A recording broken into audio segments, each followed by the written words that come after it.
एक बार श्री कृष्ण और अर्जुन भ्रमण पर निकले तो उन्होंने मार्ग में एक निर्धन ब्राह्मण को भिक्षा मांगते देखा। अर्जुन को उस पर दया आ गई और उन्होंने उस ब्राह्मण को स्वर्ण मुद्राओं से भरी एक पोटली दे दी, जिसे पाकर ब्राह्मण प्रसन्नता पूर्वक अपने सुखद भविष्य के सुंदर स्वप्न देखता हुआ घर लौट चला। किंतु उसका दुर्भाग्य उसके साथ चल रहा था। राह में एक लुटेरे ने उससे वो पोटली छीन ली। ब्राह्मण दुखी होकर फिर से भिक्षावृत्ति में लग गया। अगले दिन फिर अर्जुन की दृष्टि जब उस ब्राह्मण पर पड़ी तो उन्होंने उससे इसका कारण पूछा। ब्राह्मण ने सारा विवरण अर्जुन को बता दिया। ब्राह्मण की व्यथा सुनकर अर्जुन को फिर से उस पर दया आ गई। अर्जुन ने विचार किया और इस बार उन्होंने ब्राह्मण को एक मूल्यवान माणिक दिया। ब्राह्मण उसे लेकर घर पहुंचा। उसके घर में एक पुराना घड़ा था जो बहुत समय से प्रयोग नहीं किया गया था।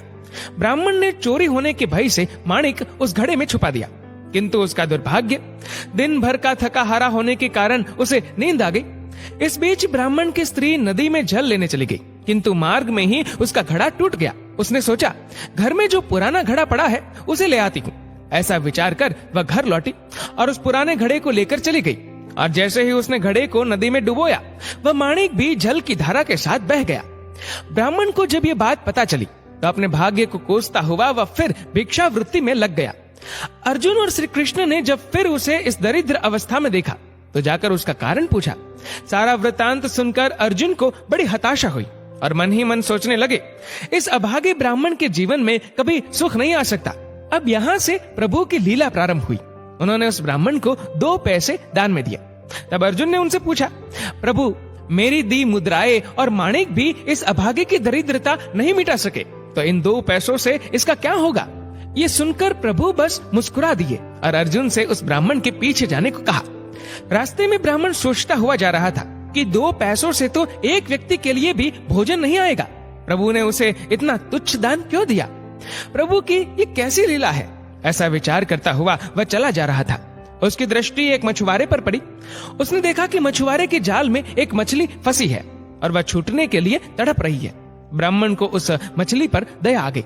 उसने सोचा, इन 2 पैसों से पेट की आग तो बुझेगी नहीं, क्यों ना इस मछली के प्राण ही बचा लिए जाए। ये सोचकर उसने 2 पैसों में उस मछली का सौदा कर लिया और मछली को अपने कमंडल में डाल लिया। कमंडल में जल भरा और मछली को नदी में छोड़ने चल पड़ा। तभी मछली के मुख से कुछ निकला। उस निर्धन ब्राह्मण ने देखा, वह वही माणिक था जो उसने घड़े में छुपाया था। ब्राह्मण प्रसन्नता के मारे चिल्लाने लगा, मिल गया, मिल गया। तभी भाग्यवश वह लुटेरा भी वहां से गुजर रहा था जिसने ब्राह्मण की मुद्राएं लुटी थी। उसने ब्राह्मण को चिल्लाते हुए सुना, मिल गया, मिल गया। लुटेरा भयभीत हो गया। उसने सोचा कि ब्राह्मण उसे पहचान गया है और इसीलिए चिल्ला रहा है। अब जाकर राज दरबार में उसकी शिकायत करेगा। इससे डरकर वह ब्राह्मण से रोते हुए क्षमा मांगने लगा और उससे लूटी हुई सारी मुद्राएं भी उसे वापस कर दी। ये देख अर्जुन प्रभु के आगे नतमस्तक हुए बिना नहीं रह सके। अर्जुन बोले, प्रभु, ये कैसी लीला है? जो कार्य थैली भर स्वर्ण मुद्राएं और मूल्यवान माणिक नहीं कर सका, वह आपके 2 पैसों ने कर दिखाया। श्री कृष्ण ने कहा, अर्जुन, ये अपनी सोच का अंतर है। जब तुमने उस निर्धन को थैली भर स्वर्ण मुद्राएं और मूल्यवान माणिक दिया, तब उसने मात्र अपने सुख के विषय में सोचा, किंतु जब मैंने उसको 2 पैसे दिए तब उसने दूसरे के दुख के विषय में सोचा। इसलिए हे अर्जुन, सत्य तो ये है कि जब आप दूसरों के दुख के विषय में सोचते हैं, जब आप दूसरे का भला कर रहे होते हैं, तब आप ईश्वर का कार्य कर रहे होते हैं और तब ईश्वर आपके साथ होते हैं। दोस्तों, इस वीडियो को लेकर आपकी क्या राय है? नीचे कमेंट करके जरूर बताएगा। और अगर आपको वीडियो अच्छा लगा हो तो इस वीडियो को लाइक करेगा, शेयर करेगा ज्यादा से ज्यादा लोगों तक। और ऐसे ही और भी इंस्पिरेशनल वीडियोस के लिए सब्सक्राइब करें हमारे यूट्यूब चैनल को और फेसबुक पर फॉलो करें हमारे पेज को। धन्यवाद। Download Moj.